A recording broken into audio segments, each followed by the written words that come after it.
Бүгін Семей қаласында жатақхана республикалық алдын алу іс-шарасы өтті. Мақсат қаладағы жатақханалардың жай-күйін бақылап, заңсыз жұмыс істейтін жатақханаларды анықтау. Іс-шара Абай облысының полиция департаменті және тұрғын үй инспекциясы басқармасымен бірлесіп өткізілді.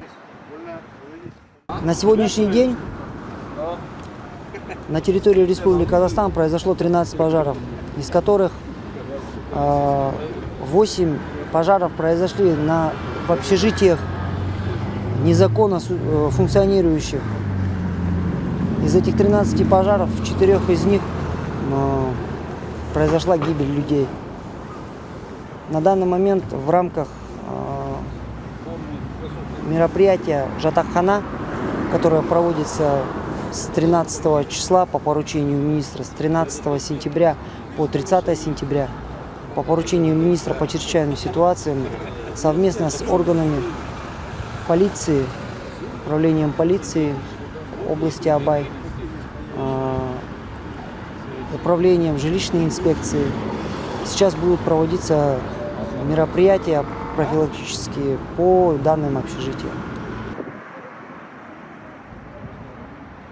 Қызметкерлер алдымен Уральская 3 мекенжайы бойынша орналасқан жатақханаға барды. Аталған жатақханада 199 пәтер орналасқан, оның 20-сында тұрғындар қоныстанбаған. Жатақханада жалпы 350 адам тұрады. Айта кетерлігі, бүгінде тұрғындар баспаналарының жөнде жұмыстарын жүргізіп жатыр.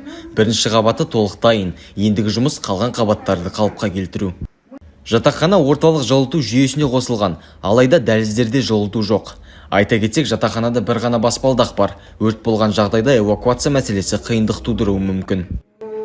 Я вам скажу, в 2000 году мы полностью рейд когда проводили. Рейд барысында газ баллонын қолданатын пәтер бар екені анықталды. Аталған пәтер иесіне екінші қабаттан жоғары газ баллонын қолдануға болмайтыны ескертілді. Іс-шара Тарбағатай 61 мекенжайы бойынша орналасқан жатақханада да жалғасын тапты. Жатақханада бір-біріне қарама-қарсы 2 баспалдақ орналасқан. Бірақ екінші қабаттан бастап бірінші жағынан екінші жағына өтуге мүмкіндік жоқ. Себебі тұрғындар есіктерді бұғаттап қойған. Яғни аталған жатақханада да эвакуация мәселесі қиындық туғызуы мүмкін. Пожарная лестница, двери открываются. Они не закрыты. Алдын алу іс-шарасы барысында жатақханалар тұрғындарына аталған мәселелер бойынша ескертулер жасалды. Ал шешілмеген жағдайда әкімшілік жазаға тартылу мүмкіндігі бар екені хабарланды. Семей қаласында Қазақстан Республикасының экология, геология және табиғи ресурстар министрлігі экологиялық реттеу және бақылау комитетінің төрағасы Зұлфухар Жолдасовтың қатысуымен кездесу өтті. Комитет басшысы Абай облыстық экология департаментінің жаңа басшысы Серік Сарыбасовты таныстырды. Кездесуге депутаттар, қоғамдық кеңес мүшелері, бірлестіктер өкілдері қатысты. Жиында қаладағы ретсіз құрылыс, заңсыз көше саудасы, жасыл желектердің жетіспеушілігі сынды өзекті мәселелер көтерілді.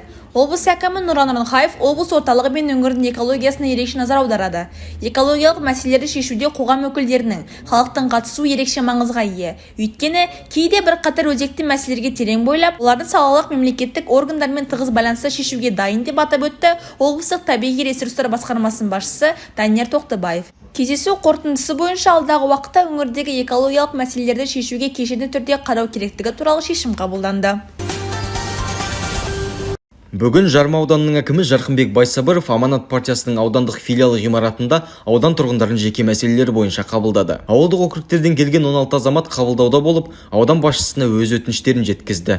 Тұрғындар негізінен тұрғын үймен қамту, ауыл шаруашылығын жүргізу мақсатында жер алу жайындағы сұрақтармен келіпті. Жауапты мамандармен бірлесіп азаматтарды толғандырған мәселелерді түбегейлі зерттеп, заң шеңберінде шешу жолдарын қарастырдық.